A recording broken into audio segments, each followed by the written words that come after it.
न सदयति मां योगः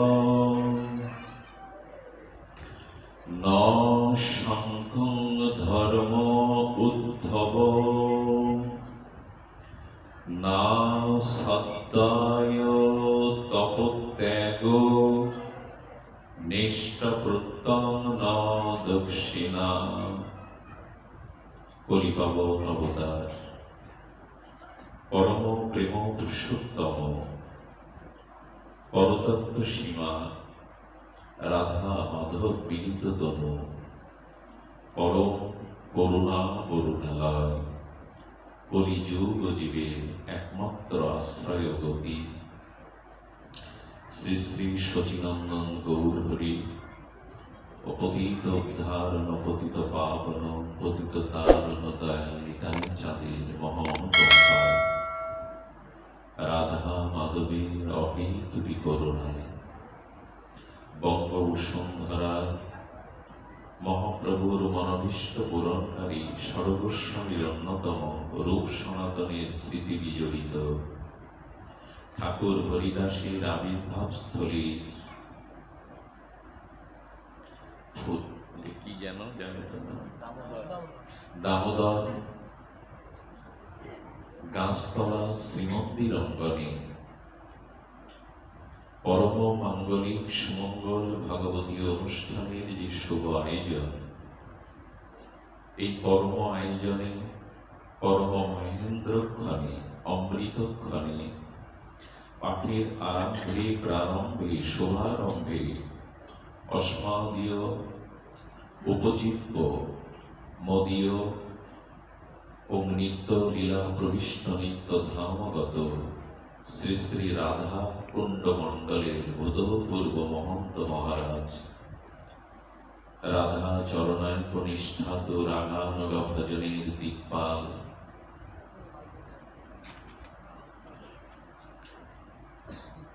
অনন্ত বিভূষিত শ্রী পণ্ডিত মধ্যাহ্ন অষ্টতর শতশ্রী শ্রীল অনন্ত দাসবাবাজি গুরু মহারাজের আতুল চরণ বন্দনা পূর্বক দণ্ডবাদ প্রণতিপূর্বক নিত্য ধাম হতে তার একান্ত কৃপা করুণা কণা প্রার্থনা করে সমাগত সংকীর্তন আচার্যবৃন্দ মহতী অনুরাগী মহাপ্রভুর প্রিয় বৈষ্ণব মণ্ডলী স্নেহময়ী কল্যাণিয়া মাতৃমণ্ডলী সকল ভক্তচরণে সশ্রদ্ধ দণ্ডবত প্রণতি। শ্রী ভক্তগণ, অসারভূতে সংসারে সারমেতং আত্মজ ভগবৎ ভক্ত সঙ্গহি হরিভক্তাং সমিচ্ছতাম। শ্রী ভগবান বলছেন, হে ব্রহ্মানন্দন, অসারভূত সংসারে যারা হরিভক্তির ইচ্ছা করেন, এই অনিত্য অসার দুঃখময় ধ্বংসশীল এই সংসারে যারা হরিভক্তির অভিলাষ বা ইচ্ছা করেন, তাদের সম্বন্ধে বলা হয়েছে সেই হরিভক্তি আর বিশুদ্ধ ভক্তি প্রাপ্তির উপায় হলো, সার উপদেশ হলো যে ভগবৎ ভক্তের সঙ্গ। এটি হলো ভগবৎ কৃপার ভগবৎ প্রেম লাভের শ্রেষ্ঠ সাধন, ভগবৎ সঙ্গ প্রাপ্ত হওয়া।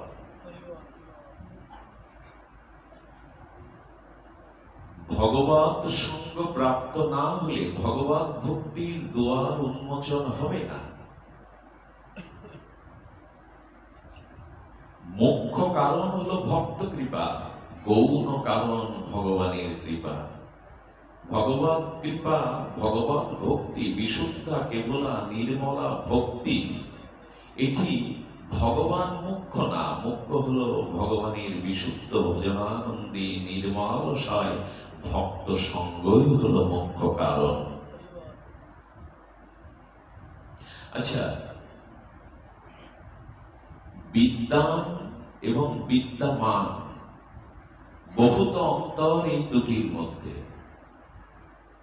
বহুবিধ কি বলা হয়েছে এখানে, না সাংখ্যং নাম যোগ ধর্ম উদ্ধব ন ত্যাগ সাধ্যায় তপত্যাগ মম ভক্তি উর্জিতা। বলছেন ত্যাগ, তপস্যা, যজ্ঞ, সাধ্যায় এগুলি আমাকে বশীভূত করতে পারে না। ভক্তি মম উর্জিতা, শুদ্ধ ভক্তি কেবল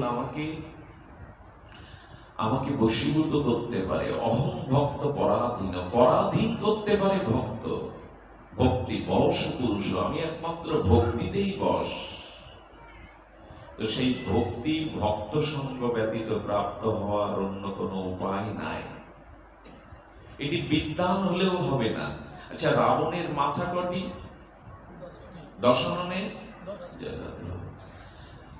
দশাননের মস্তক তো 10টি। দশানন কম তপস্বী না, কম বেদজ্ঞ না। ওনার 10টি মাথার ব্যাখ্যা দিয়েছেন তুলসীদাস গোস্বামী রামচরিত মানসে। 4 বেদ আর 6 শাস্ত্রই হলো ওনার এই 10 মাথা। উনি পরম বিদ্বান, পরম শাস্ত্রজ্ঞ, পরম তপস্বী, তেজস্বী। তো রাবণ বিদ্বান আর হনুমান হলো ভক্ত, হলো বিদ্যমান। বিদ্যমান আর বিদ্যমান এক নয়, বহুত অন্তর। তো রাবণ হলো বিদ্বান। আচ্ছা, মাঝে মাঝে বিদ্বান লোক জগতের বড় ক্ষতি করে বসে। যেমন রাম রাবণের যুদ্ধটা পরে, ওইটা তেমন ক্ষতি করে না। ক্ষতি হলো পরশুরাম আর রামের যুদ্ধ যখন বাদে, শতের সাথে শতর যে যুদ্ধ, এটা জগৎকে বেশি ক্ষতি করে। বিদ্বান শিক্ষিত লোক যদি ক্ষতি করার চিন্তা করে, এরা জগতের বেশি ক্ষতি করতে পারে। তো বিদ্যমান হলো ভক্ত, আর বিদ্বান হলেন জ্ঞানী। অভক্ত তারা যত বড়ই বিদ্যা বৈদুষ্য হোক। রাবণ কি করলো? 4 বেদ 6 শাস্ত্র যার অধিগত, দশানন, তপস্বী দশানন, তিনি কি করলো? মা জানকীর আরেকটি নাম হলো শান্তি। লক্ষ্মী দেবী, কমলা দেবী, বৈকুণ্ঠ অধীশ্বরী বা মা জানকী, ভক্তির আরেকটি সমার্থক শব্দ হলো শান্তি। যেখানে ভক্তি থাকে সেখানে পরম শান্তি থাকে। তো বিদ্বান রাবণ কি করলো? অন্যের শান্তিকে হরণ করলো, সীতাকে হরণ করলো। এলো বিদ্বানের পরিচয়। হনুমান কি করলো? হনুমান বিদ্যমান, বিদ্বান না। এই বিদ্যমান হনুমান কি করলো? বিদ্বান লোকের শান্তিকে হরণ করলো, মা জানকীকে হরণ করলো, রামচন্দ্রের শান্তিকে হরণ করলো। আর ভক্ত বিদ্যমান কি করলো? নিজেকে উৎসর্গ করে, সমর্পিত করে সেই অশান্তির হাত থেকে, বিদ্বানের হাত থেকে শান্তিকে উদ্ধার করে আবার প্রভুর চরণে ফিরিয়ে দিল। বিদ্যমান পারে শান্তিকে ফিরিয়ে আনতে, কিন্তু বিদ্বান যদি ভগবত ভক্তি পরায়ণ না হয়, শান্তিকে হরণ করে বসে। বর্তমান সমাজে তাই হয়। বিদ্বানরাই সমাজে একটা অ্যাটম বোম কারা তৈরি করে? কৃষকরা, মূর্খরা। যুদ্ধ বিমান, সাবমেরিন কারা তৈরি করে? রকেট। কত মানুষ না খেয়ে মরছে, কত মানুষের অর্থনৈতিক খাদ্যের অভাব পৃথিবীতে। পৃথিবীর 57%, 80% সামরিক খাতে ব্যয় হচ্ছে, অস্ত্র খাতে। বিদ্বানরাই যদি ভগবত ভক্তি পরায়ণ না হয়, সদ্গুরুর চরণাশ্রয়, ভক্তির আশ্রয় না করে, এরাই জগৎকে বেশি ক্ষতি করে বসে। শান্তি বিনষ্টকারী এরাই। শান্তি ফিরিয়ে আনে কারা? ভক্তরা। না, হনুমানের অত বিদ্যা নাই, কিষ্কিন্ধার বানর, কিন্তু ওনার আছে ভক্তি। উনি শান্তি ফিরিয়ে আনতে হবে। সীতাকে উদ্ধার করলাম, ভূমিকা কার? হনুমানেরই তো। সন্ধান দিল কে? হনুমানই তো। আচ্ছা, বিদ্বান আর বিদ্যমানের মধ্যে পার্থক্যটা কি? হনুমান রাবণের সামনে গেল, প্রথমে এনে হাত জোড় করে দণ্ডবত করলেন। কেন দণ্ডবোধ করবে? হনুমান সাক্ষাৎ শিবের অবতার, ওরকম 10 রাবণকেই হনুমান ছুড়ে ফেলে দিতে পারে। হাত জোড় করছেন। ভক্তের চরিত্রটা কেমন? ভক্ত যদি ভগবত ভক্তি পরায়ণ হয় তাহলে বিদ্যামান হয়ে যান, শুধু বিদ্যান থাকেন না। হাত জোড় করে বলছে দশানন, হে পরম শাস্ত্রজ্ঞ, হে লঙ্কেশ্বর, আপনি প্রকৃত শান্তি লাভ করতে গেলে মা জনকীকে প্রভুর চরণে ফিরিয়ে দিন। বলছেন লিডার হয়ে আদেশ দিচ্ছ, দেখছো না দেবতারাও হাত জোড় করে আমার স্তুতি করছে ভয়ে, তুমি আমাকে লিডার হয়ে আদেশ দিচ্ছ সীতা ফিরিয়ে দেওয়ার? আচ্ছা, মানুষ হাত জোড় করে দুটি কারণে। প্রথমত ভয়ে, ভয়ে অনেকে হাত জোড় করে মাথা নত করে, আর একজন করে ভাবে, ভক্তরা করে ভাবের দ্বারা। তুমি ছোট নাও, তোমার মধ্যে ভগবান আছেন, এই ভাবে তারা হাত জোড় করে মাথা নত করে। আর ভয়ে এক শ্রেণীর মানুষ করে কিনা? হনুমান কি উদ্দেশ্যে হাত জোড় করলেন? ভয়ে, ভাবে হাত জোড় করছেন। সকলের মধ্যে প্রভু আছেন, সকলের মধ্যে ঈশ্বর আছেন, তোর ভাবের দ্বারা। আসলে ক্যামেরা দুই প্রকার। বিয়ে বাড়িতে কন্যাকে বিদায় দিচ্ছে পিতামাতা ভ্রাতা, তাদের চোখে জল। ক্যামেরাম্যান ওই দৃশ্য তোলার জন্য বলেন, বাবু একটু তাকান, একটু হাসি মুখে তাকান। বলে মেয়ে বিদায় দিচ্ছি, চোখের জল, এখন হাসি মুখে। ক্যামেরায় যারা ছবি তোলে তারা ওরকম বলে, একটু তাকান, একটু সুন্দর করে হাসো। বলে মনে ব্যথা, বাইরে হাসি এনে কি করবো এই বিদায়ের দিনে, একটু তাকালো, ছবি তুললো। আচ্ছা, ক্যামেরা যখন বাইরের ক্যামেরায় ফটোগ্রাফার ছবি তোলে, তখন বাইরের পোশাক আশাক, হাসি ভরা মুখ, মনে কি ভাব আছে এটা কি ওঠে ক্যামেরায়? মনে তো বিরহ, কিন্তু ও বলছে তাকে একটু হাসো। আর একটা ক্যামেরা আছে, ডাক্তারের কাছে ওই ক্যামেরাটা থাকে, এক্স-রে ক্যামেরা। ওইটার কি ওঠে? ভেতরের কোথায় রোগ আছে, অসুখ আছে, সমস্যা আছে, বাইরের জামা কাপড়, বাইরের মুখের ছবি ওঠে কি? হনুমান হলো এক্স-রে ক্যামেরার মতো, ডাক্তারের মতো। উনি ভেতরটা দেখছেন, বাইরেটা দেখছেন না। কে কোন জাতি, কার কি রূপ, এটা ভক্ত দেখে না, বিদ্যমান দেখে না। সে হাতির ভিতরে, কুকুরের ভিতরে গোবিন্দ দেখে, তাকে শ্রদ্ধা করে, ভয়ে না। এটা হলো বিদ্যমানের স্বভাব। তো হনুমান হাত জোড় করে বলেছেন, এই দেখতে পাচ্ছ না, লিডার হয়ে দাঁড়িয়েছ, আদেশ দিচ্ছ। বলে আদেশ না, আমি আপনাকে অনুরোধ করছি, মা জানকীকে ফিরিয়ে দিন। ভাবের দ্বারা বলছেন, ভয়ের দ্বারা না। তখন বলছেন, এরা যারা আপনাকে ভয় পাচ্ছে, আমি ওদের মতো ভয়ে আপনাকে আমি হাত জোড় করিনি। আমি আপনাকে অনুরোধ করেছিলাম, পরের ঘরের শান্তি নষ্ট করলে আপনার শান্তি নষ্ট হবে। হলো তাই, পরের ঘরের শান্তি যারা নষ্ট করে তাদের ঘরে আগুন লাগে। কিছুক্ষণ পর শুরু হয়ে গেল হনুমানের আগুন। পরের শান্তি যারা বিনষ্ট করে তাদের ঘরে তো আগুন লাগবে। কি সংকেত দিচ্ছে রামায়ণ, কি অপূর্ব দার্শনিক সিদ্ধান্ত দিচ্ছেন। আচ্ছা, প্রথমত কি হলো, এই যখন বারবার সীতাকে ফিরিয়ে দিন, আপনি রামের চরণে শরণ নিন, আপনার লঙ্কা আরো সমৃদ্ধশালী হবে, আপনি আরো জগৎ ত্রিলোক বিজয়ী হবেন, এই জগতের বলছে এই ওকে মেরে ফেলো, তো দাও অস্ত্র দিয়ে ওকে কাটো। হনুমান চিন্তা করলেন, কাটতে পারে, ক্ষমতা আছে, কিন্তু কাটলে তো প্রভুর সেবা করতে পারবো না, মা জানকীর সন্ধান নিতে পারবো না। সঙ্গে সঙ্গে সরস্বতীকে স্মরণ করেছে হনুমান, মা ওর বুদ্ধিটা বাড়তে দাও, আমাকে মেরে ফেলুক, কিন্তু মা সীতার সন্ধান না নিয়ে আমি কি করে মরবো? আমার কর্মই তো, কাজটাই তো ওটা। মা সরস্বতী স্মরণ করার সাথে সাথে রাবণ অস্ত্র যখন তুললেন, তখন বিভীষণে গিয়ে বললে, এটা উচিত নয় দশানন, এটা উচিত নয়।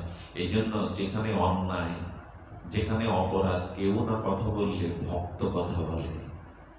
সে নিজের প্রাণের ভয় না করেও ভক্ত কথা বলে। এই জন্য বিভীষণের কথা রাখলেন এবং তাকে হত্যা না করে মা সরস্বতীর দেয়া বুদ্ধিতে বললেন, এক কাজ করো, হনুমান তখন করেছেন কি, যাতে না কাটে ওর লেজটা সামনে, মুখের সামনে এসে ঘোরাচ্ছে, বললো ওই লেজটাই তোর সর্বস্ব, ওই লেজ পুড়িয়ে দাও, যাও ঘি আনো, পট্টি আনো, কাপড় আনো, তেল আনো, লেজ পুড়িয়ে দাও। হনুমান বললেন ওইটাই তো চাচ্ছিলাম।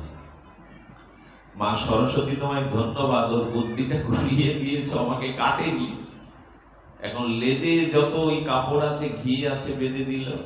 ঘটনা হলো কি জানেন, খুব মার্মিক সংকেত। দেখুন, আমি বলছি তো লোম শিহরণ হচ্ছে, কি সিদ্ধান্তই জানিয়েছে। আচ্ছা, সাধুকে সতের ঘরে যারা আগুন দিতে চায়, সৎকে যারা পোড়াতে চায়, সতের সর্বনাশ করতে চায়, কারণ সতের প্রশংসা থেকে, সতের উন্নতি থেকে একদল লোক তার আগুন ধরিয়ে দিতে চায়।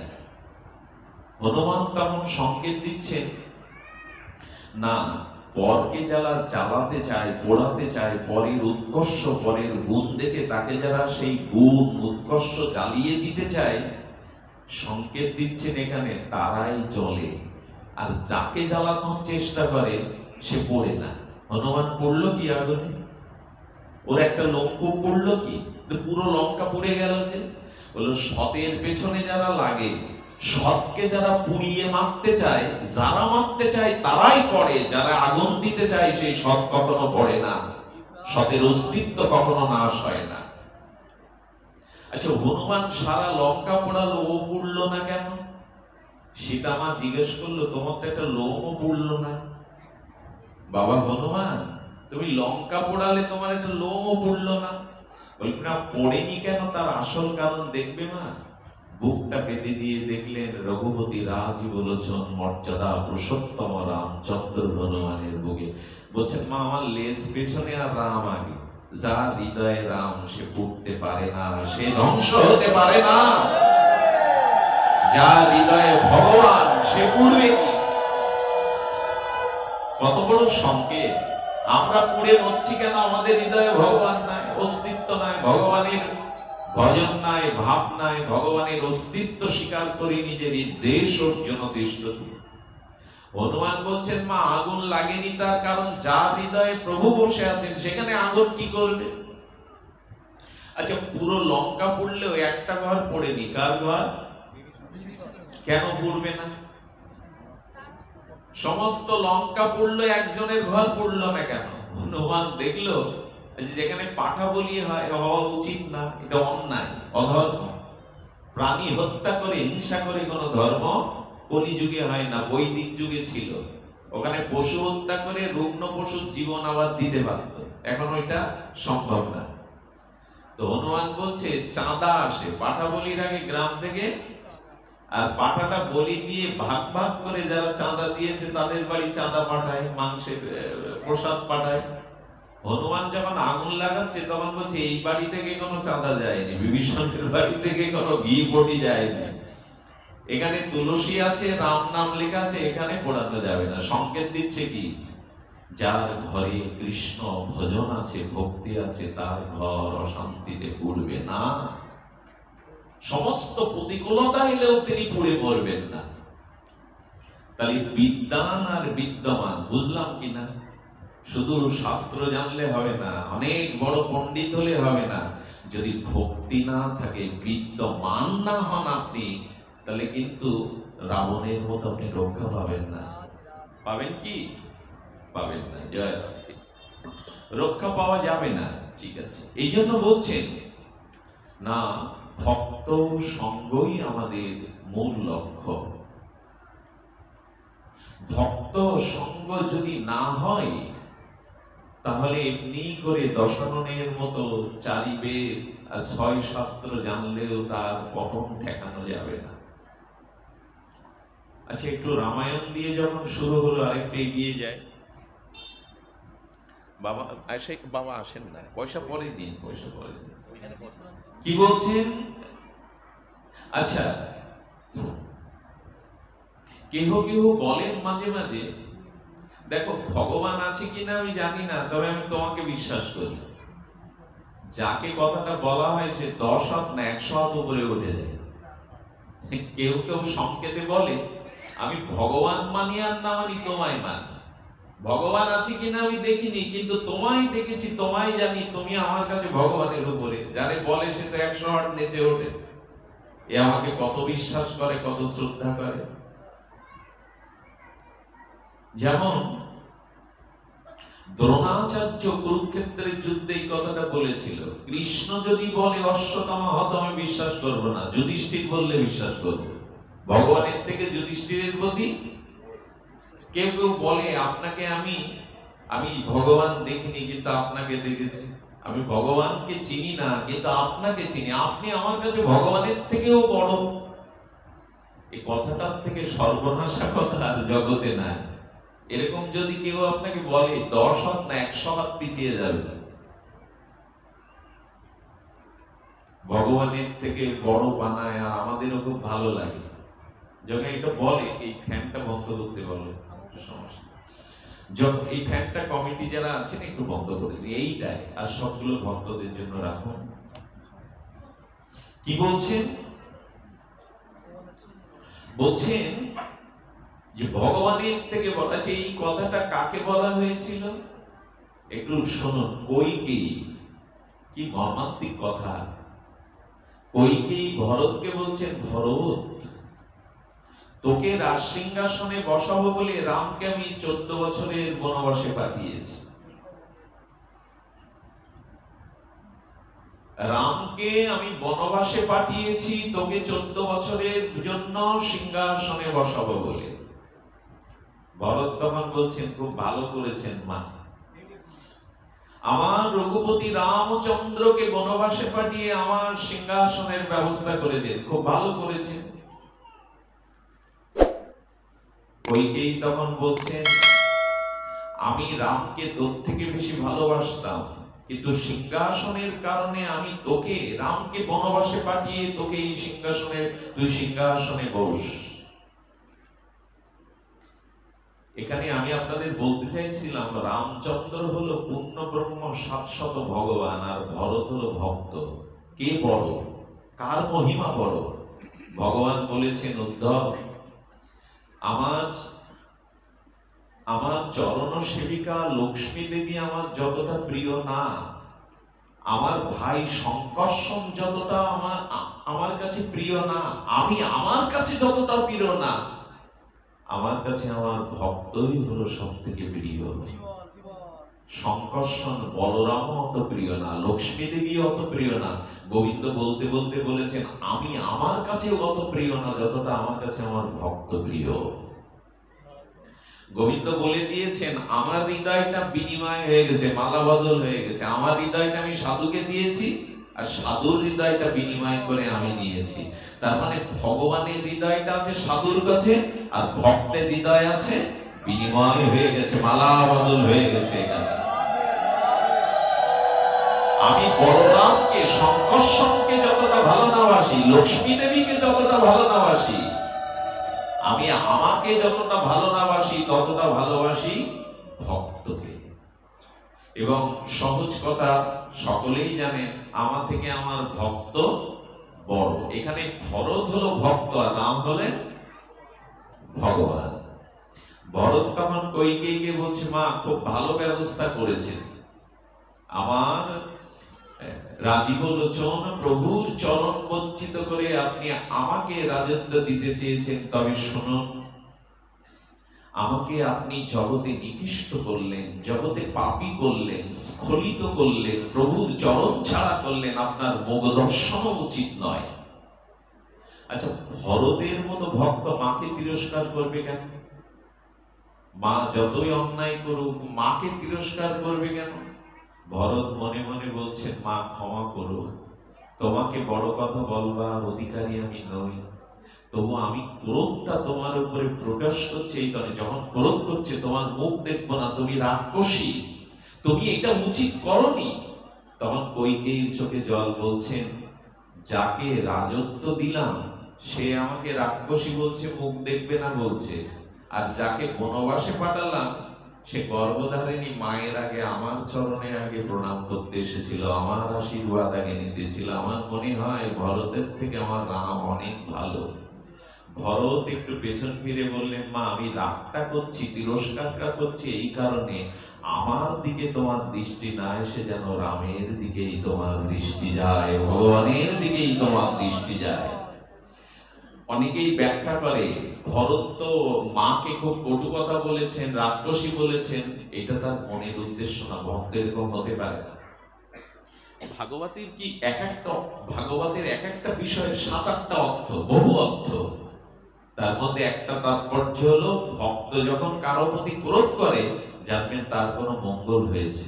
সাধু যদি কারো প্রতি ক্রোধ করে, মা যদি কারো প্রতি ক্রোধ করে, ভক্ত যদি কারো প্রতি ক্রোধ করে, জানবেন সেদিন আপনার মঙ্গলের দুয়ার খুলে গেছে।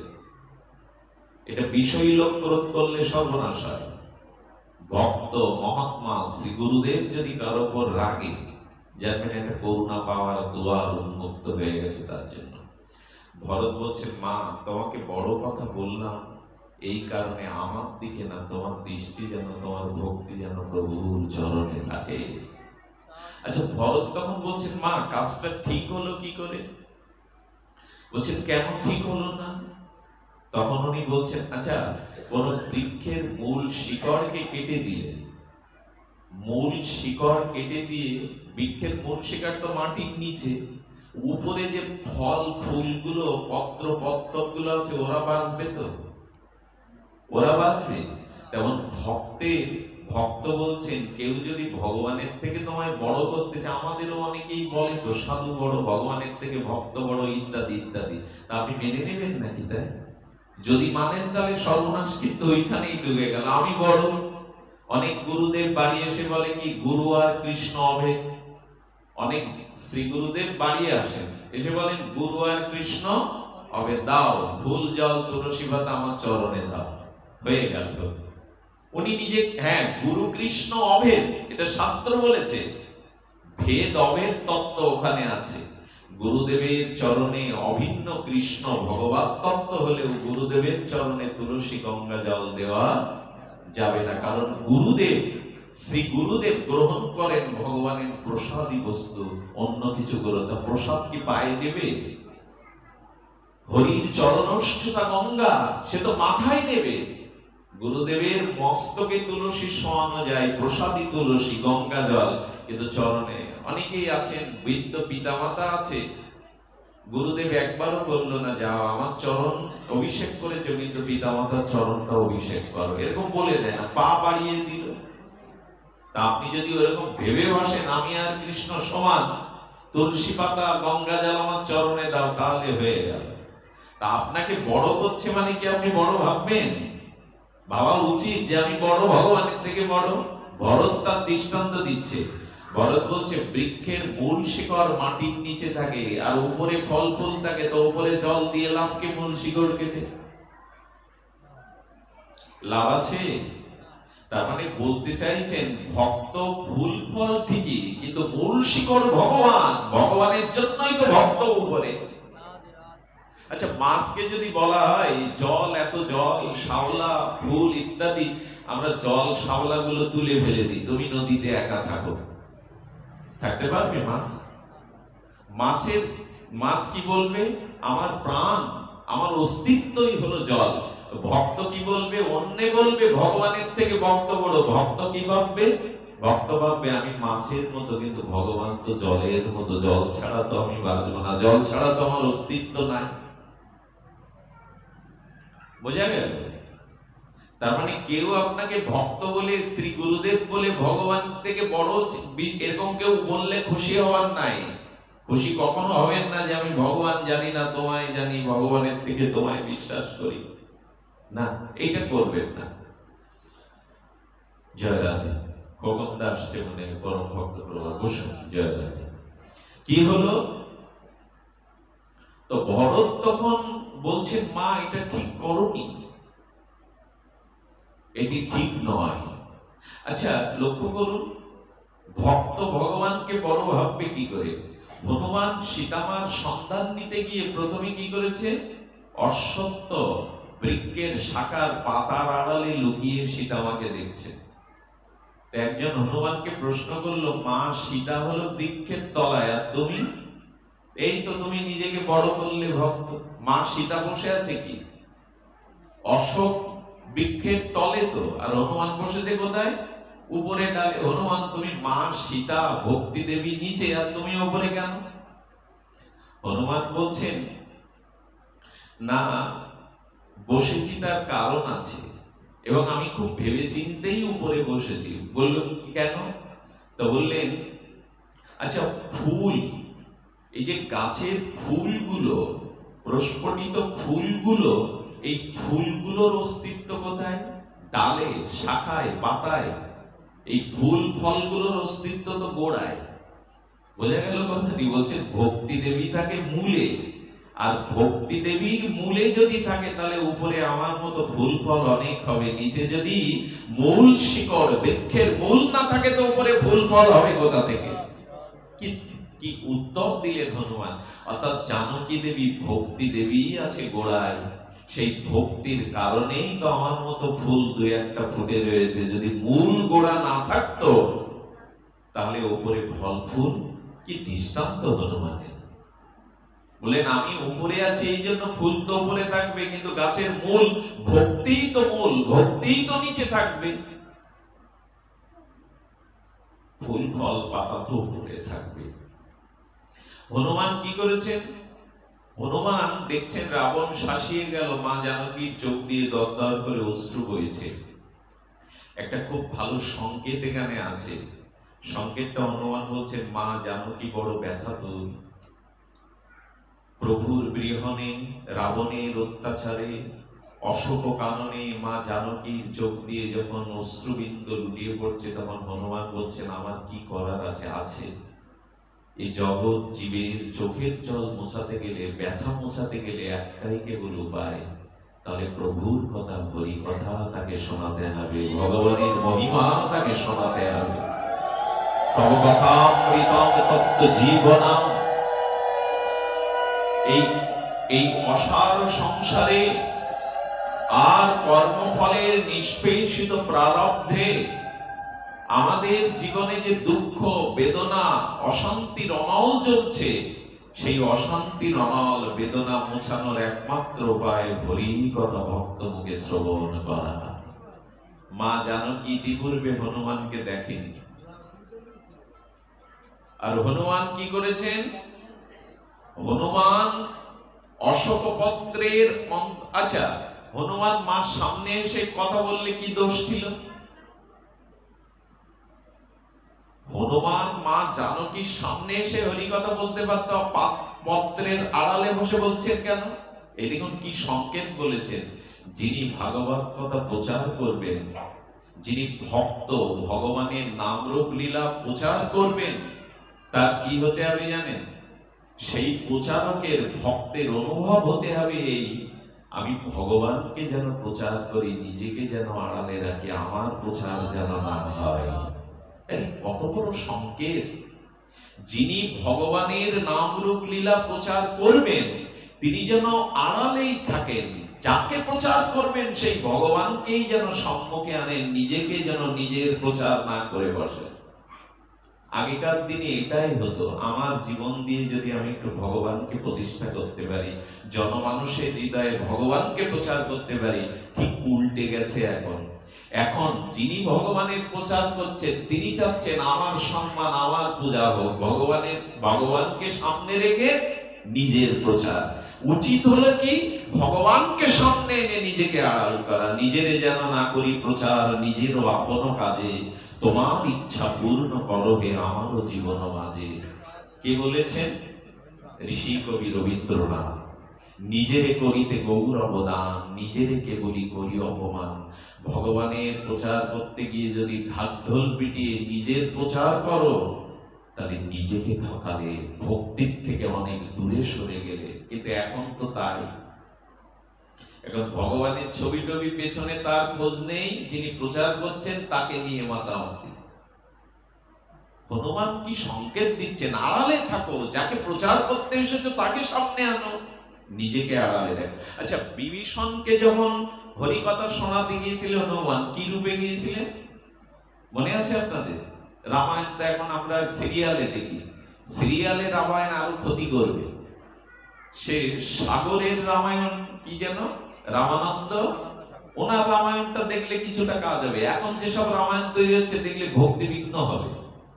সীতার হাতে নখ পালিশ ছিল, বড় বড় নখ। যাদের হাতে বড় বড় নখ এরা রাক্ষসী, কারণ রাক্ষসদেরই নখ থাকে, মানুষের নখ থাকার কথা না তো। কিন্তু এখন দোষটা হলো সময়, সব মডেলিং দেখে দেখে, আর ওইগুলো আকাশ সংস্কৃতি। হাতে নখ আমাদের মা ঠাকুরমারা তো রাখেনি, এটা যে খুব প্রয়োজন না। নখগুলো ভগবান কাদের দিয়েছে? যারা মাংসাশী প্রাণী, হিংস্র, তারা অন্য পশুকে শিকার করবার জন্য সুসালু নখ আর দাঁত দিয়েছেন ভগবান। মানুষকে তো তা দেন। এখন সব রাক্ষসী সভ্যতা। আচ্ছা, নখটা কত বড় অপবিত্র জানেন? এটা এতটা বিষাক্ত, কারো ঘা শুকিয়ে উঠেছে, একটু নখের আঁচড় লিখবেন, ঘাটা আবার কাঁচা হয়ে যায়। এত বিষাক্ত মানুষের নখ। আর নখ থাকলে কি হয় জানেন? কোনো না কোনো দিন, কোনো না কোনো অবসরে হিংসা প্রয়োগ আপনার দ্বারা হবেই হবে।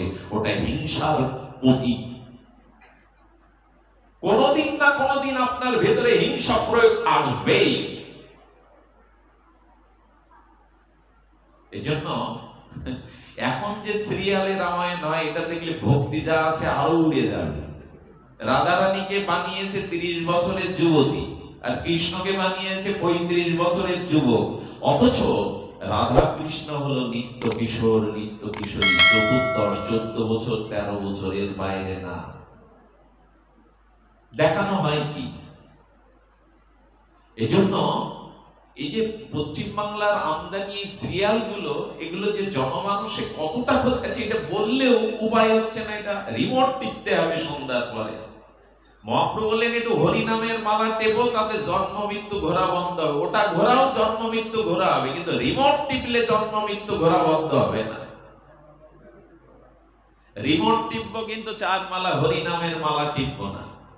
কি অদ্ভুত সময় এসে পড়েছে। আপনাদের দোষ দিচ্ছি না, এটা সময়ের দোষ। খবরদার, আপনাদের দোষ দিচ্ছি না, হাত জোর করে বলছি, কেউ আবার দোষ দৃষ্টি নেবেন না। এটা সময়ের দোষ, কালের দোষ, কলির দোষ। বলিনি এইভাবে বাঁচতে হবে বলে, উপায় নাই। এসব বললে তো মনে মনে কেউ অখুশি হবে, কিন্তু কালের দোষ, আপনাদের দোষ না, সময়েরই দোষ। সময়ের দোষটা কেমন জানেন? আচ্ছা, শীতকালে যদি এসি চালানো হয়, আপনি খুব ভালোবাসেন, বাবা কথা বলো না, মোবাইলে কথা বলো না, শীতকালে আপনি এসি চালিয়ে দিলেন, সুখ হবে তো? আচ্ছা, চৈত্র মাসে খুব গরমে যদি এসি চালান, একই যন্ত্র একই ঘর, দুই সময়ের একটা যন্ত্রণা, একটা আনন্দ। শীতকালে যদি কাউকে গুরুদেব বাড়ি এসেছে, মাঘের শীত, আপনি পাকা দিয়ে বাতাস করতে হয়, গুরুদেবকে সামত করতে হয়। যে শীতকালের বাতাস দুঃখময়, কিন্তু গরমকালের বাতাস একই জায়গা, একই পাত্র, একই ঘর, একটা। এই জন্য আপনাদের দোষ না, এটা কালের দোষ, সময়েরই দোষ। তো কি বলেছেন? ওইখানে আড়াল করেছেন হনুমান। এমনকি বিভীষণকেও যখন রাম কথা শোনাতে গিয়েছিলেন, ছদ্মবেশে গিয়েছিলেন কি বেশে? ব্রাহ্মণ বেশে। নিজেকে প্রচার করতে যাননি, ব্রাহ্মণ বেশে হরি কথা শোনালেন। আচ্ছা, আর এক দল আমার মতো লোক আছে, আমার মতো নরকের কীট, যারা নিজেরে প্রচার করতে ভালোবাসে। তারা কি করে? তারা কালনিমের মতো আড়ালে টাড়ালে না, মন্দির তৈরি করেছে, বিরাট মূর্তি তৈরি করেছে, আর সাধু বেশ ধরে হনুমানকে ঠকাবে বলে বসেছে, প্রচার করছে, ওইখানে বসে বসে জপ করছে। মন্দির তৈরি হয়ে গেছে, গেরুয়াও পড়েছে। যে কালনিমিকে জিজ্ঞাসা করলো, তুমি সাধু হয়েছো না সাধু সেজেছো? কালনিমি বললেন, সাধু জীবনেও হয়নি, আমি তো রাক্ষস, সাধু সেজেছি। কারণ সাজা সহজ, হওয়া হলো কঠিন। সাধু সাজাটা সহজ, রাবণও সাধু সাজলো, কালনিমেও সাধু সাজলো। তা আমার মতো এরকম সাজা প্রচারক অনেক পাবেন, কাজ হবে না তাদের দিয়ে। যারা নিজেরে প্রচার করে তাদের দিয়ে ভগবত কথায় কাজ হবে না। হনুমানজি নিজেকে আড়ালে রেখে রামকে প্রচার করছেন। তোমার ইচ্ছা পূর্ণ করবে আমারও জীবন মাঝে। শ্রী গুরুদেব মন্ত্র দেয়, মন্ত্রটা গোপনে জপ করতে হয়, কিন্তু শ্রী গুরুদেবকে প্রচার করতে হয়। গুরুদেব যে মন্ত্র দেয় শ্রী গুরুদেব, ওইটা গোপনে জপ করতে হয়, ওইটা অস্পষ্ট শব্দে উচ্চারণ করতে হয়। কিন্তু গুরুদেবকে জগতে যেন আমার দ্বারা গুরু প্রচার হয়, আমার প্রচার না হয়, আমি যেন শ্রী গুরুদেবকে জগৎ ব্যাপী প্রচার করতে পারি, আমার প্রচার যেন এখানে না হয়। রাধাকুণ্ডের এক বাবাজির পাঠ ছিল এক জায়গায়, তো প্রাইভেট কারে এনেছেন, এনে সবাই আরতি বন্দনা করে বলছে, বাবা আপনাকে নিতে এসছি, দয়া করে চলুন। বাবা তখন বলছেন, আচ্ছা তোমাদের লিফলেট করেছো নাকি, পাঠে প্রচার পত্র বলে একখান দাও তো হয়। বাবা নিজের নামের আগে 4-5টা আষাঢ় বিশ্লেষণ দেখলেন, অমুক রাধা কুণ্ডের পরম পণ্ডিত প্রবার, পরম বিদগ্ধ বিরক্ত শিরোমণি, এইসব বিশেষণ দিয়েছে। তো তখন কি হয়েছে, বিশেষণ দেওয়ার পরে মহারাজ বলছেন কি, এই যে আমার নামের আগে বিশেষণগুলো, এগুলো জিজ্ঞাসা করে দিয়েছো? আমরা সাধক সাধিকা দেবী এইসব দিয়ে বসি, হ্যাঁ, শ্রীমৎ অমুক তমুক, বলেন এই বিশেষণগুলো যে দিয়েছো, এগুলো কি আমাকে জানিয়ে দিয়েছো? বলেন এটা ভুল হয়ে গেছে। বললেন ভুল যদি হয় তবে ব্রহ্মা নড়তে পারে, আমি আর একবার নড়বো না, ওই বিশেষণগুলো চেয়ারে গিয়ে বসাও ব্যাসাসনে। এরা কত বড় নিজেকে মানে প্রচার বিমুখ করে রাখেন, নিজেকে প্রচার করেন না। কারণ ভগবানকে প্রচার করতে গেলে নিজের প্রচার চাইলে ভুল হয়ে যাবে, অন্তরায় হয়ে যাবে। যারা পাঠক আছেন, যারা প্রচার করেন, যারা ভগবান বাণীকে ভক্ত রূপে প্রচার করেন, তাদের এটা জানা দরকার, আমার জীবনে যেন ভগবান প্রতিষ্ঠা পায়, আমার প্রতিষ্ঠার দরকার নাই, প্রয়োজন নাই। আমি গুরুদেবকে জগৎ ব্যাপী যেন প্রতিষ্ঠা করতে পারি, নিজেকে না। আচ্ছা, রাম সীতা লক্ষণের ত্রয়ী পর যেখানে বিগ্রহ যেখানে দেখেন, হনুমানকে কোথায় দেখেন? আচ্ছা, হনুমানের মতো উনি শিবের অবতার, উনি মহাবীর। সেই মহাবীর বজরংবলী হনুমান, তিনি রামের চরণে, আচ্ছা দাঁড়িয়ে নেই, বসে আছেন কোথায়? চরণে। আচ্ছা, সামনাসামনি না পাশে? ছবিগুলো মনে পড়ছে আপনাদের? কোথায়? এক পাশে দেখবেন, বাম পাশে। সামনে দাঁড়াবার অধিকারী মনে করেন না হনুমান, যে আমি তোমার সম্মুখে দাঁড়াবো, সে যোগ্যতা, সে মহিমা, সে ভজন, সে বিদ্যা আমার নাই, তাই এক পাশে দাঁড়িয়েছেন। হনুমান যেন বললেন, সমুদ্রের মধ্যখানে পড়ে গেলে ওইখানে মাটি না পেয়ে ভাসতে হয়, কিন্তু যত কুলের দিকে, সাইড বা কুলের দিকে আসায় ওখানে মাটি পাওয়া যায়। যদি ভগবানের চরণে থাকতে চাও, সম্মুখে না, তা চরণের এক পাশে দিনহীন দৈন্য কাঙাল হয়ে দাঁড়াও, তাহলেই তুমি কৃপা পাবে। সামনে দাঁড়াতে যেও না, নিজেকে প্রচার করতে যেও না। এই জন্য ভগবানের মহিমাই জগতে প্রতিষ্ঠিত হোক, আমার না, এই অন্তর্ভেদী অন্তর্মনা দৃষ্টি তার থাকতে হবে। হনুমানও তাই করেছেন, কিন্তু কালনেমি তা করলো না। কালনেমি মন্দির শো করলো, আর ওইখানে বসে বসে হনুমান গিয়ে প্রণাম করেছে। প্রণাম করার পর বলছি না, একটু হরিকথা শোনা। হনুমান তো সাধু সঙ্গ, হরিকথা ছাড়া থাকে না, সাধু পেয়ে গেছে, হরিকথা শোনা। আচ্ছা, ও কি হরিকথা শোনাবে? সাধু সাজা যায়, সাধু হয়ে ব্যাসাসনে বসা যায়, কিন্তু ভেতরে যদি ভজন না থাকে, গুরু কৃপা না থাকে, তাহলে বলবে কি? আপনাকে সাজানো হলো, সুন্দর করে পাঠক ঠাকুর করে সাজানো হলো, ব্যাসাসনে বসানো হলো। এখন আপনি সাধু সাজতে পারেন, সাধুর মূর্তি ধরতে পারেন, ব্যাসাসনেও বসতে পারেন, কিন্তু শ্রী গুরু কৃপা, ভগবানের কৃপা না হলে মুখ দিয়ে হরি কথা সকলের দ্বারা প্রকাশ হওয়া সম্ভব নয়। ও প্রথমে কি বলেছে জানেন? ওর বুকে আছে রাবণ, ওর ভাবের মধ্যে রাবণ, ও রাম কথা বলবে কি করে? বলেছে বহুত বলশালী রাবণ, বলে বসেছে রাবণ হলো বলশালী। হনুমান বলছে, বারে এ তো রাক্ষসের কথা আগে বলে, শুনতে চাইলাম হরি কথা, এ তো রাক্ষসের কথা আগে বলে। একদল আমরা আছি দেখবেন, পাঠে বসে অন্তত 1 ঘন্টার মধ্যে 30 মিনিট নিজের পরিচয় দিয়ে যাবে।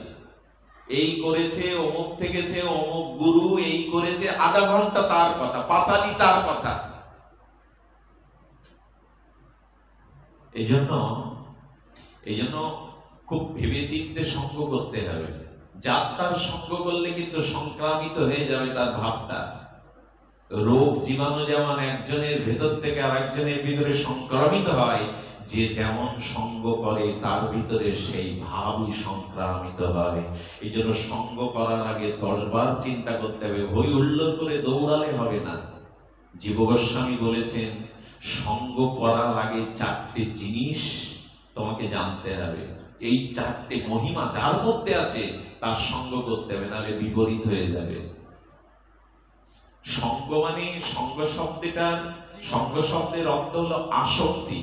একসাথে চলাকে সঙ্গ বলে না, একসাথে থাকাকে সঙ্গ বলে না। সঙ্গ কাকে বলে? সঙ্গ শব্দের উৎপত্তিগত অর্থ হলো আসক্তি। যার প্রতি মনের আসক্তি জন্ম নেয় এটার নামই হলো সঙ্গ। সাথে থাকলে আসক্তি হবে এমন কথা নাই, গলায় গলায় থাকলে যে আসক্তি হবে এমন কথা নাই, কিন্তু মনে যার প্রতি আসক্তি আছে এরই নাম সঙ্গ। তো সঙ্গ করতে গেলে জীব গোস্বামী পাদ বলেছেন 4টি মহিমা জেনে আপনাকে সঙ্গ করতে হবে। কি কি? প্রথমে যার মুখে হরি কথা শুনবেন, যার সঙ্গ করে আপনি প্রগতি ভক্তি লাভ করবেন, তাকে হতে হবে স্বজাতীয় সঙ্গ। বোঝা গেল না? বোঝা গেল না? স্বজাতীয় মানে কি? আমি যার মুখে হরি কথা শুনছি, যার সাথে সঙ্গ করছি, সাধনার প্রথম স্তরে তার সঙ্গ করতে হবে, তার উপাসনার আমার উপাসনায় এক হতে হবে। সেও যে পথের যাত্রী, সে কি যুগল ভজনের পথের যাত্রী, নবদ্বীপের মহাপ্রভু সংকীর্তন পথের যাত্রী। সাধনার প্রথম স্তরে স্বজাতীয় সাধুর সঙ্গ করতে হবে, স্বজাতীয় বক্তার বক্তব্য শুনতে হবে। যদি বিজাতীয় শুনতে যান হিতে বিপরীত হয়ে যাবে। এগুলো চিন্তা করে সঙ্গ করি তো আমরা? করি না? এই জন্য উচিত হবে প্রথম অবস্থায় আপনি যখন জ্ঞান লাভ করলেন, ভক্তি লাভ করলেন, তখন আপনি সবার সাথে থাকতে পারবেন। বিষ্ণু ভক্তি, কৃষ্ণ ভক্তি হৃদয়ে উদয় হলে কুকুরের সাথে একসাথে খাওয়া যায়, ওতে ক্ষতি নেই। কিন্তু প্রথম অবস্থায় এটা করতে গেলে কিন্তু আপনি মরা পড়বেন। অধিকারী না তো আপনি অধিকারী হননি তো। এই জন্য সাধনার প্রথম স্তরে স্বজাতীয় সঙ্গ করতে হবে। বিজাতীয় করলেই কিন্তু সম্প্রদায়ের নিন্দা, গুরু নিন্দা একবার যদি কানে আসে আপনার সমস্ত স্বীকৃতি শেষ। স্বজাতীয় স্নিগ্ধ, তার সঙ্গ করবেন, সেই সাধুর সঙ্গ করবেন, সেই সাধুর মুখে হরি কথা শুনবেন যিনি স্নিগ্ধ। কাকে কি বলা হলো? কথায় কথায় ক্ষেপে ওঠে, কথায় কথায় প্রশ্ন করলে রেগে ওঠে, এরকম না। তার স্বভাবের মধ্যে থাকতে হবে স্নিগ্ধতা। আর কি করতে হবে? স্বজাতীয় স্নিগ্ধ ভজনানন্দী। তিনি যে উপদেশ দিচ্ছেন, তিনি নিজে ভজন সাধন করেন কিনা, সদাচার পালন করেন কিনা। অনেকেই আছে আমরা ভজন করি না, সাধন করি না, পাণ্ডিত্য মুখস্থ শক্তি দিয়ে ঝড় তুলি আলোচনায়। বলে ওটা ঝড় উঠতে পারে, পাণ্ডিত্য ফলাতে পারো, ওর দ্বারা কারো হৃদয়ে ভক্তি সঞ্চার হবে না, কারণ তুমি নিজেই আচরণ করো না, সদাচারী নয়। এই জন্য অবৈষ্ণবের মুখে হরি কথাও নিষিদ্ধ করা হয়েছে। ওটা শাপসৃষ্ট দুধের মতো কাজ হবে। যিনি নিজে ভজন করেন না, সদাচার সম্পন্ন নন, তার মুখে কৃষ্ণ কথা শুনলে অবৈষ্ণব মুখোদ্গীরে নাম পুত হরি কথামৃতম শ্রবণাম নৈব কর্তব্যম যথা সর্বশ্রেষ্ঠ দুগ্ধ পয়। এক বাটি দুধ পান করলে তো আপনি বলকারক দুধ, শরীরে বল হবে। বললে সাপ যদি আপনার চোখের আড়ালে এসে এটো করে দিয়ে যায়, বিষময় সাপ, তাহলে ওই দুধ আর বলকারক হবে না, তখন ক্ষতিকারক হয়ে যাবে। তো যিনি ভজন করেন না, যিনি স্নিগ্ধ নন, শুধু পাণ্ডিত্য মুখস্থ শক্তির দ্বারা ঝড় তোলেন আলোচনায়, এ জাতীয় বক্তার আলোচনা শুনলে সাপসৃষ্ট দুগ্ধ পানের ন্যায় প্রতিক্রিয়া হবে আপনার। এই জন্য যিনি চা খেয়ে আসরে হরিনাম করতে উঠছেন, বিড়ি টেনে মুখ না ধুয়ে হরিনাম করতে উঠছেন, তার মুখে হরিনাম শুনলে কিন্তু বিষক্রিয়া হবে, কাজ দেবে না। এগুলো একটু সতর্ক হন। এখন তো হই হুল্লোড় চলছে অনেক কিছু, হই হুল্লোড় চলছে। আমি একবার, আমার বুধাটাই যোগ্য হচ্ছে, তো দরকার নেই বাড়ি বসে হরিনাম করতে হবে করতালবাজি। মহাপ্রভু বলিনি তো স্টেজে 24 প্রহার করো, মহাপ্রভু বলেন ঘরে অতএব ঘরে গিয়ে কৃষ্ণ ভজ গিয়া। মহাপ্রভু বলছে 2-5 জন মিলে ঘরে বসে সকাল সন্ধ্যা কীর্তন করো। 24-56 প্রহার মহাপ্রভু কোথায় বলেছেন? অতএব গৃহে তুমি কৃষ্ণ ভজ গিয়া, এই তো মহাপ্রভুর নির্দেশ। শোনো শোনো নিত্যানন্দ, শোনো হরিদাস, সর্বত্র আমার আজ্ঞা করো হে প্রকাশ। জীবের দ্বারে দ্বারে গিয়া কর, কোথায় পাঠাচ্ছেন মহাপ্রভু? ঘরে ঘরে হরিনাম। স্টেজে 3 দিন হলো, তারপর আর সারা বছর খোঁজ নেই হরিনামে। মহাপ্রভু এটা চাননি, ঘরে ঘরে হরিনাম চেয়েছেন। এসব কথা বলতে গেলে একদল খেপে যাবে, কারণ স্বজাতীয় সাই নিজের মনোমত বৃত্তির বাইরে কথা বললে হজম করতে পারে না সবাই। কিন্তু কথাগুলো আজ বলবার সময় এসছে, কথাগুলো আজ বলবার সময় এসছে। কারণ যেন তেন প্রকারে কৃষ্ণ ভজন হবে না, ভক্তি হবে না। স্বজাতীয় সয় স্নিগ্ধ ভজনানন্দী নির্মল চরিত্র সাধু সঙ্গ করতে হবে, তার মুখে ভগবত শুনতে হবে। কার কত অঙ্গভঙ্গি, কার কত শব্দবিন্যাস, কে কত পণ্ডিত, এইটা দেবানন্দ ভাগবত পাঠক দেবানন্দ পণ্ডিতকে মহাপ্রভু গালি দিয়ে বললেন তোমার ভাগবত পাঠের অধিকারই নেই। কারণ পাঠ করছেন, শ্রীবাস বসে বসে কাঁদছে। শ্রীবাস তো নারদের অবতার, উনি ভাগবতের কথা শুনেই চোখ দিয়ে কাঁদছে না, ওখানে উপহাস করেছিলেন। কাঁদবার কি আছে, চোখে জল ফেলছে কেন শ্রীবাস?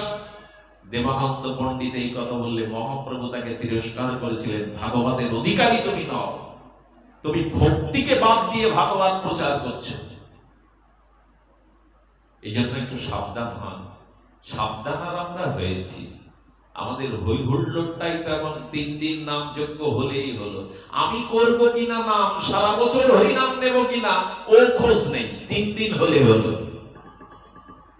এই হলো দুর্দশা। জামাই মেয়ে আসবে, মেসোমাসি আসবে, 3 দিন বেশ হই হুল্লোড় হলো। এই রাত 11টার পরে খিচুড়ি খেয়ে যজ্ঞের আসরে আর কেউ নেই, কমিটির লোকজন ঘুমাতে গেছে। খুব যজ্ঞ হচ্ছে, খুব প্রচার হচ্ছে। রাধা মাধবকে কুঞ্জ ঘরে ডেকে আনা হলো, নবদ্বীপ চন্দ্রকে নিতাইকে ডেকে আনা হলো। কুঞ্জ ঘরে বসে বসে আচার্য প্রভু ভোগ রাগ লাগাচ্ছে, আর আমরা বাড়ি গিয়ে ঘুমাচ্ছি। একটা রাতের জন্য ভগবানের নামে আমাদের রুচি নেই। এই হলো নাম যজ্ঞ। চলছে চলুক, কার কি এসে যায়। তবে বলা হয়েছে সাধু মুখে হরি কথা শ্রবণ না করা পর্যন্ত। কারণ নাম কাকে বলে, নামের মহিমা কি, নাম তত্ত্ব কি, নাম অপরাধ কি, এগুলো ভাগবত আলোচনায় না জেনে যদি নাম করতে চান, তাহলে নাম অপরাধে উল্টে ফল হতে পারে, বিষক্রিয়া হতে পারে। এই জন্য আগে আলোচনা শুনুন, আগে ভাগবত শুনুন, আগে শ্রবণ না কীর্তন? কোনটা আগে? শ্রবণ, হরিকথা শ্রবণ করো, তারপরে কীর্তন। কারণ হরি নাম কি, তার মহিমা কি, তার তত্ত্ব কি, নামের অন্তরায় অপরাধগুলো কি, এটা না জেনে নাম করতে গেলে নামের চরণে অপরাধ হয়ে যাবে। আমি পথ ঘুরে গেছি, আবার পথে ফিরে আসি। বলছিলাম নিজেকে যেন প্রচার না করি, হনুমান আড়ালে দেখি। কিন্তু কাল নিমে তো প্রকাশ করে রাবণ মহাবলশালী এই দিয়ে শুরু করেছে। হনুমানকে দেখে বলছেন এ বেটা তো আমাকে পিটিয়ে মারবে, সামনে রাবণের গুণগান করলে তো বলছে হ্যাঁ, রাম এবং রাবণ 2 জন শক্তিশালী, তবে শেষে জয় হবে রামের। ও বাবা, এই না বললে তো হনুমানের হাত থেকে বাঁচা যাবে না। হনুমান তখন বলছে আমার পিপাসা লাগছে কেন? 7 দিন ধরে পরীক্ষিত হরিকথা শুনলো, তাতে ওনার জল খাদ্যের পিপাসা ছিল না। গুরুদেব বললেন একটু জল পর্যন্ত পাও। বললেন গুরুদেব আপনার কথামৃত পান করে আমার এই জগতের তৃষ্ণা চলে গেছে। হনুমান বলছে হরিকথা শুনলে জগতের তৃষ্ণা যায়, আর আমার তৃষ্ণা বেড়ে যাচ্ছে কেন? এখানে কোনো সমস্যা আছে? এই জন্য অনেকের হরিকথা শুনে রাত জেগে বাড়ি গিয়ে পরের দিন মেজাজ বিগড়ে যায়, রিপুগুলো আরো অশান্ত হয়ে যায়। রাত জেগেছেন, কতগুলো ঠিক সহজ করে বলছি। অনেকেই রাত জেগে হরি কথা শুনে গেল, তো পরের দিন আরো মেজাজ খিটখিটে হয়ে গেল। তার মানে কি, যার মুখে শুনেছেন সে আপনার তৃষ্ণা আরো বাড়িয়ে দিয়েছে, কমাতে পারেনি। হনুমান তখন বলছেন একটু জল হতে পারে, কুমণ্ডলে দিয়ে দিয়েছে। এরপরে বুঝলেন ইনার মধ্যে কিছু, হনুমন্ত ভক্ত পরস্পর অনুভব দিয়ে বুঝলেন ইনার মুখে হরিকথা, আমার তৃষ্ণা বাড়বে, তৃষ্ণা কমবে না। দিল পিটিয়ে মেরে দিল, হনুমন্ত তার পথ পরিষ্কার করলো। এখন তাহলে প্রচার করা যাবে না। প্রচার যদি করতে যায় তাহলে, আচ্ছা, হনুমান এর পরে মা সীতাকে যখন হরিকথা শুনিয়ে মা সীতা চোখের জল মুছে ফেললো, কে এমন মধুর করে আমার প্রভুর কথা শোনায়? এখানে তো কেউ প্রভুর কথা শোনায় না। সীতা বলছেন, কে তুমি? প্রভুর কথা শোনালে সামনে এসো, তুমি কত সুন্দর, আমি তোমাকে দেখতে চাই। ভক্তি প্রসন্ন হয় ভগবানের কথায়, ভক্তি দেবী আনন্দ পান ভগবানের লীলা কথায়। সাক্ষাৎ জানকী ভক্তি দেবী বললেন, কি সুন্দর তুমি আমায় প্রভুর কথা শোনালেন।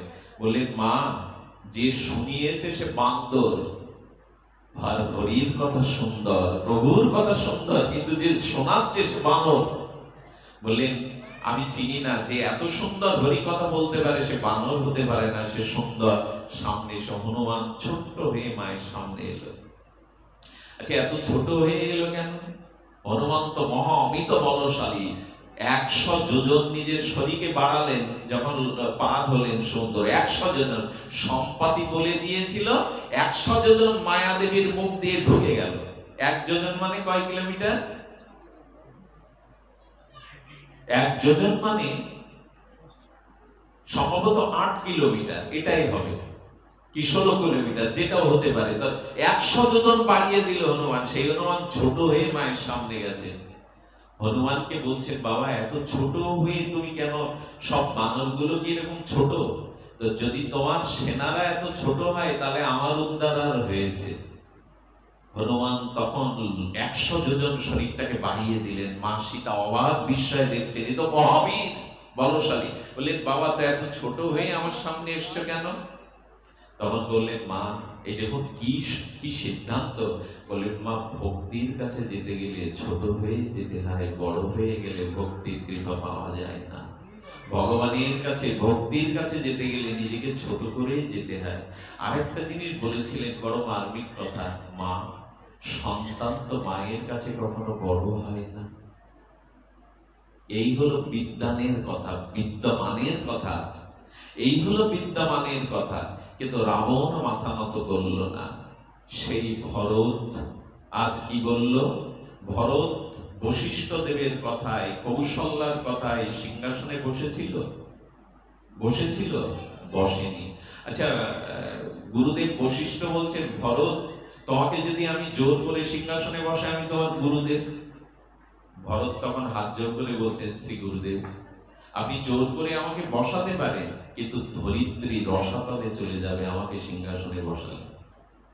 গুরুদেব তখন হেসে বলছেন, রাবণ কুম্ভকর্ণ রাজত্ব করছে, তার সিংহাসনে ধরিত্রী রসাতলে গেল না। হিরণ্যকশিপুর রাজ্য করছে, তারা সিংহাসনে বসেছে, ধরিত্রী রসাতলে গেল না। তুমি ভরত, তুমি সিংহাসনে বসলে ধরিত্রী রসাতলে যাবে? বললেন, ওই জন্য তো যাবে। কেন যাবে? তো বললেন, বসুমাতা ধরিত্রী দেবী জানে, ধরিত্রী হলো ভগবানের স্ত্রী। ধরিত্রী হলো ভগবানের শ্রীদেবী আর ভূদেবী। বৈকুণ্ঠে ভগবানের 2জন স্ত্রী, এই ভূদেবী হলে আমাদের এই ভূমাতা পৃথিবী। তো তখন বলছেন যে ভূমি দ্বিখণ্ডিত হয়ে যাবে। তখন বলছেন, বসুমাতা জানেন ওরা রাক্ষস, ওরা অসুর, কিন্তু অসুরদের কাজ, রাক্ষসের কাজ যদি রামের ভাই হয়ে ভরত করে, তাহলে বসুমাতার চাপ সহ্য করতে পারবে না, রসাতলে যাবে। ওরা যে কাজ করছে ওটা যদি রামের ভাই ভরত করে, তাহলে বসুমাতার কি অপূর্ব কথা। সিংহাসনে বসলেন না। বললেন, তাহলে তো খুবই ত্যাগী ভরত, তুমি খুব ত্যাগী। বশিষ্ঠদেব গুরুদেব বলছেন, তাহলে তুমি সিংহাসনের পদ নিচ্ছ না, তুমি খুব ত্যাগী ভরত। বললেন, ত্যাগী না, আমি লোভী। বলে, লোভী ব্যক্তি তো ত্যাগ করতে পারে না। ভরত উল্টে বলছে, লোভীরাও মাঝে মাঝে ত্যাগ করে। 5000 যদি পাওয়া যায় তাহলে 1000 ত্যাগ করতে আর সমস্যা কি? তো বলছেন, তুমি অধৈর্যার রাজ সিংহাসনের থেকে বড় পদ কোথায় তোমার লোভ?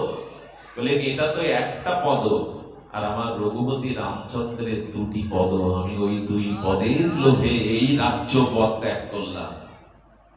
এই না হলে ভক্ত ভক্ত সিংহাসন চায়, ভক্ত বড় পদ চায় না, কোনোদিন চায় না। এই দেখুন ভরত বলছে না, এখন ভরত রামকে ফিরিয়ে আনার জন্য চিত্রকূটে গেল। এই আলোচনাটা আমি ইতিপূর্বে করিনি, অদ্ভুত এক তত্ত্ব লুকিয়ে আছে, সিদ্ধান্ত।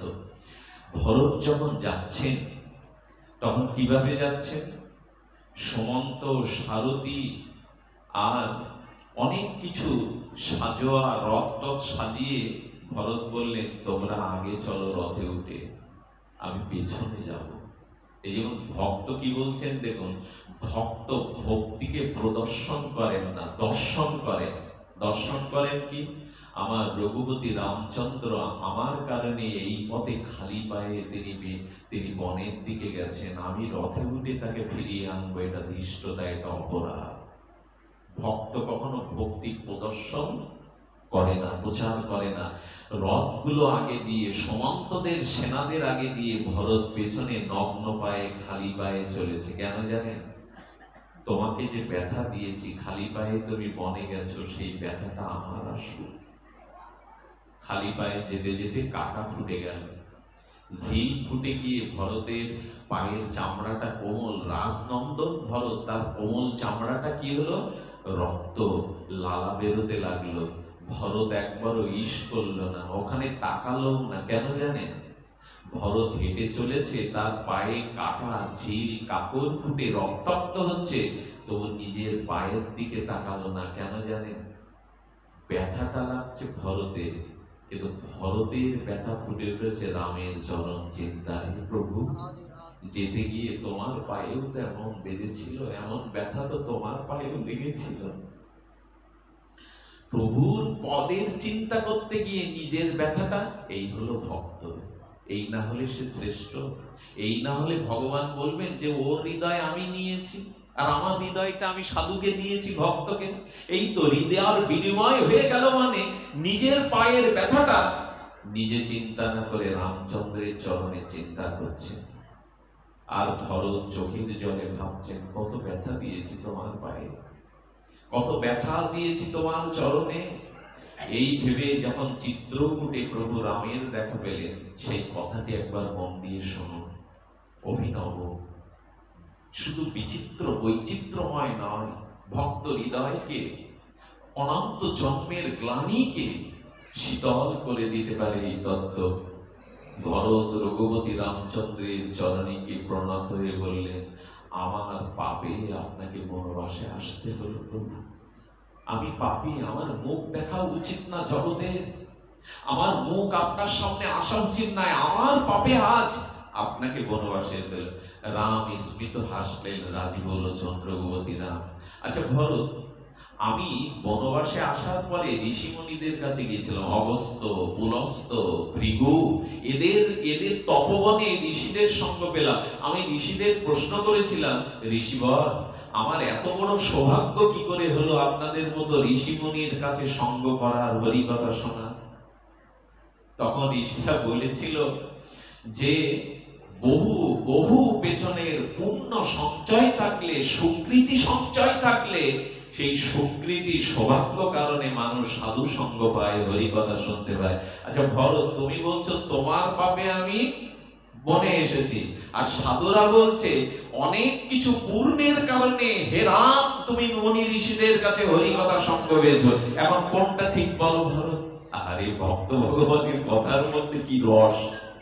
ও হচ্ছে আমার পাপে আপনাকে বনবাসে আসতে হলো, আর রাম প্রমাণ করে দিয়ে ছাড়লো তোমার পুণ্যের দ্বারাই আমি সাধু ঋষিদের সঙ্গ পেলাম, এই মহা ত্যাগীদের আশ্রয় পেলাম। ভরত তখন কি উত্তর দেবে? উত্তর দিল, ভক্ত ভগবানের কথায় কি রস, কি অমৃত। তখন বলছেন, প্রভু প্রভু আমি স্বীকার করে নিচ্ছি, তবে আমার পাপের কারণে যদি আপনার সাধু সঙ্গ হয়ে থাকে, তাহলে আমি স্বীকার করছি, তবে আমি তাতে ব্যথিত নই। আমার পাপে যদি আমার প্রভুর সুখ হয়, তো আমি জন্ম জন্মে পাপ নিতে রাজি। যেন প্রভুর সুখ হয় তাতে আমি জন্ম জন্মে পাপ নিতে রাজি, কিন্তু আপনার যাতে সুখ হয়। এই কথাটি ভরত বাদে বলেছিল বৃন্দাবনের গোপীরা। ব্রজকবিরা বলেছিল আমাদের মাথার ধুলো তোমার মাথায়, পায়ের ধুলো তোমার মাথায় পড়ুক। আরে আমরা নরকে যাই, ক্ষতি নেই, তুমি সুখে থাকো। ভক্তের ভাবনাটা হলো এখানে। আচ্ছা, তখন ভরত বলছেন প্রভু, প্রভু, আচ্ছা ভরত, তুমি আমাকে ফিরিয়ে নিতে এসছো না, রথ নিয়ে এসছো। এই কথা যখন শুনছে লক্ষণের ভরতের উপর খুব রাগ ছিল, ওর কারণেই তো দাদাকে আসতে হলো। আর ছিল নিষাদরাজ গোহাব চণ্ডালের। দুজন ভরতের এই কথা শুনে তাদের চোখ দিয়ে জল পড়ছে। লক্ষণ বলছেন আমিও দাদার সাথে এসেছি, কিন্তু এই জাতীয় ভালোবাসা আমি দাদাকে দিতে পারিনি, প্রভুকে দিতে পারিনি। ভরত যতটা ভালোবেসেছে। ভরত বলছেন আমি এসেছিলাম আপনাকে ফিরিয়ে নিতে, কিন্তু না, আমি যতটুকু বুঝেছি আপনি সত্য সংকল্পে দৃঢ় যাবেন না, তবে তবে আপনার পাদুকা জোড়া আমায় দিন। কারণ সিংহাসনে যদি বসতে হয় তবে ভরত বসবে না, বসবে রাম ও সীতা। এই দুটো পাদুকাই আমার কাছে, রাম সীতা। এটা শুধু দুটো পাদুকা নয়, ওই পাদুকার মধ্যে ভক্ত দর্শন করছে রঘুপতি রাম এবং মা জানকী দেবী। ভরত রামের পাদুকা জোড়া আনেনি, রাম সীতাকেই অনুভূতি করে এনেছিলেন। প্রভু ছাড়া এই সিংহাসনে জগতে কেউ বসবার অধিকারী নয়। এই জন্য ভরত প্রমাণ করে দিয়ে গেল, যেও আপনাকে বলবে ভক্ত বড়। আচ্ছা, বাবা পিতা মাঝে মাঝে সন্তানকে কোলে নিয়ে কি করে? আপনারা তো অনেকেই পিতা মাতা হয়েছে। পিতা সন্তানকে আদর করতে করতে মাথার উপরে তোলে কিনা? তোলে কিনা? আচ্ছা, বাবার মাথার উপরে সন্তান যখন বাবা তোলে, সন্তান কি এই ভাববে আমি বাবার উপরে উঠে গেছি? ভাবা উচিত। তো ভক্তকে ভগবান বললেন ভক্ত আমার থেকে বড়, তো ভক্ত কি ভাববে আমি বড় হয়ে গেছি ভগবানের সাথে? এই বড় ভাবটা তো আমাদের যায় না। সন্তান কি করলো? সন্তান যখন উপরে উঠলো, সন্তানকে প্রশ্ন করা হচ্ছে বাবার মাথার উপরে উঠেছো, হাতের উপরে, তুমি এখন উপরে। বললেন উপরে ভালো করে বুঝবো বাবা যদি হাত ছেড়ে দেয়। বাবা যদি ছেড়ে দেয় আমার উপরে ওঠার অহংকার, বড় উপর অহংকার আমি বুঝবো, হাড়গোড় ভেঙে ফেলবো। তার মানে ভগবানই ভক্তকে মাথার মুকুট করে রাখেন, উপরে করে রাখেন। কিন্তু ভক্তের ভাবনাটা উচিত নয় যে আমি অনেক বড় হয়েছি, কারণ প্রভুর কৃপা করে তাকে উপরে তুলেছেন। প্রভুর কৃপা ছাড়া কেউ উপরে উঠতে পারে না। আপনি কেন ভাবছেন আপনি উপরে উঠে গেছেন? যদি ছেড়ে দেন, এখানে কৃপা করে ভগবান ভক্তকে বড় করে রাখেন, কৃপার দ্বারা, করুণার দ্বারা, নিজের যোগ্যতার দ্বারা নাই। ছেড়ে দিন। আচ্ছা, শিশু কাঁদছে দোলনায়, মা ছুটে এসেছে। এখন শিশুকে কোল বাড়িয়ে নিচু হয়ে হাত দিয়ে মা কোলে না দিলে শিশু লাফ দিয়ে মার কোলে উঠতে পারবে? মা দাঁড়িয়ে থাকলে? সবটুকু কৃপা। আপনি যে পথে যেটুকু এগিয়েছেন জানবেন ওটা ভগবান সন্তানের মতো মাথার উপরে করে তুলেছেন। আপনার বলে আপনি উঠতে পারেননি, ওটা ছেড়ে দিলে বোঝা যাবে। ছেড়ে দিলে বোঝা যাবে যে আপনি কত উপরে উঠেছেন। হাড় গোড় ভাঙবেন আপনি, মাথা ফাটাবেন আপনি। তেমন মাঝে মাঝে আমাদের সমাজেও দেখবেন, এই সাধু জগতেও দেখবেন মাঝে মাঝে পড়ে যায়। কারণ যখন সে নিজেকেই প্রচার করতে যায় তখনই সর্বনাশটা হয়ে যায়। হাত ছেড়ে দিলেই কিন্তু হাড়গোড় ভেঙে পড়তে হবে। তাই তার প্রতি নির্ভর করো, তার প্রতি সমর্পণ করে রাখো। প্রভু সবই তোমার। যৎ করোষি যদন্নাসি যজ্জহৌষি তদাসি যৎ, যৎ তপস্যসি কন্তেও তৎপুরুষ মদার প্রণাম। সবকিছু অর্পণ করো। এখানে নিজের বলে কিছু রাখতে যেও না। নিজের বলে যদি কিছু রাখতে চাও, পাদুকা দোকানা মাথায় নিলেন ভরত, নিয়ে বললেন আমি রাম সীতাকে নিয়েই চললাম। আচ্ছা, ভরতকে একজন প্রশ্ন করছেন তুমি পাদুকা নিলে কেন? আচ্ছা, নূপুর নিতে পারতে, রামচন্দ্রের তীরধনুক স্মৃতি নিতে পারতে, পাদুকা নিলে কেন? বলল ভক্তের একমাত্র লক্ষ্য, ভক্তের একমাত্র তত্ত্ব হলো ভগবানের চরণে, আর কোথাও নয়। আহারে, প্রভুর পাদুকা তো প্রভুর চরণই। আমরা গুরুদেবের পাদুকা রেখে দেই না তো? ওইটা কি শুধু কাঠ? ওইটা কি স্টিল? ওইটাই শ্রী গুরুদেবের পাদ পদ্ম মনে করতে হবে, তা নাহলে রেখে কাছের মধ্যে চেয়ারে রেখে লাভ কি? ওইটাই মনে করতে হবে শ্রী গুরু চরণ। এরকম অনুভব করলে তবে কৃপা হবে। তাহলে ভক্ত কি চায়? মাথার মুকুট চায় ভগবানের? নুপুর চায় না, মুকুট চায় না, সে কি চায়? সে চায় তোমার পাদুকা। আচ্ছা, বিষ্ণুপ্রিয়া দেবীকে মহাপ্রভু কি দিয়ে গিয়েছিলেন? নিজের খড়মদোকানাই দিয়ে গেছিলেন, এর মধ্যেই তুমি আমায় পাবে। সংকেত দিচ্ছে কি ভগবান? ভক্তি সংকেত দিচ্ছে কি? ভগবানের চরণে পড়ে থাকাটাই হলো শ্রেয়। আর কিছু চেও না, চরণ ছাড়া আর কিছু চেও না, ওই চরণেই সর্বস্ব। চরণ ভিন্ন অন্য কিছু চাইতে যেও না। আচ্ছা, বলছেন কি, আচ্ছা রামপদ নিয়ে একজন টিটকারি করে যদি প্রশ্ন করে, ভরত এসেছিলে রামের চরণ নিতে, খড়ম নিয়ে যাচ্ছ? এসেছিল তো রামকে ফিরিয়ে নিয়ে যেতে, খড়ম নিয়ে যাচ্ছ? ভরত তখন উত্তর দিল, আচ্ছা পা হেঁটে যায় খড়মের কাছে, না খড়ম হেঁটে আসে পায়ের কাছে? বড় কে এখানে? যে যার অভাব সে কার কাছে যায়? মহাজনের কাছে যায় তো? না মহাজন অভাবীর কাছে আসে? রাজা ভিখারির কাছে আসে কি? ভিখারি তো যায় রাজার কাছে। বললেন প্রভুর চরণের পাদুকা আমার কাছে চরণের থেকে বড় এই কারণে যে পাদুকা চরণের কাছে ছুটে যায় না, চরণ পাদুকার কাছে যায়। 14টা বছর চরণ দুখানা মাথায় নিয়ে সিংহাসনে রেখে ছত্র ধরে মাটিতে বসেছিলেন, আসনে কখনো বসেনি। এরই নাম ভক্ত। এদের মহিমা ভগবানের থেকেও উপরে। ভগবান বলেছেন, আমার পূজা যে করে সে আমার ভক্ত না, আমার গুণগান যে করে সে আমার ভক্ত না, আমার ভক্তের গুণগান যে করে, আমার ভক্তের যে পূজা করে সেই আমার কাছে শ্রেষ্ঠ। যে আমার ভক্তের পূজা করে না সে আমার কাছে শ্রেষ্ঠ নয়। এই জন্য ভরত সম্মান করে লিখে রেখেছেন তার এই আত্মত্যাগ মহিমা।